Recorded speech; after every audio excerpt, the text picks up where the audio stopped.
How to turn off secret code on WhatsApp.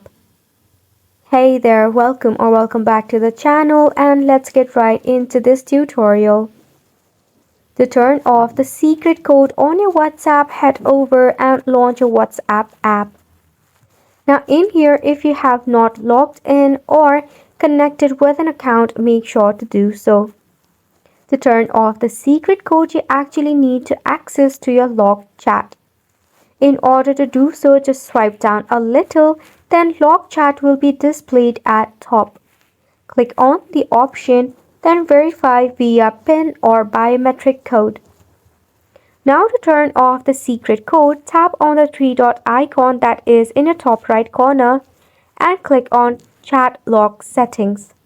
Now as you can see, the secret code is toggled on over here. Now to turn it off, at the bottom you will see the turn off button, just tap on it. For the confirmation, click on continue. After which, the secret code on WhatsApp will be turned off, without the need to adding the secret code for the verification. Wasn't it simple? So make sure to go ahead and give this a try, and thank you so much for tuning in. We will see you very soon.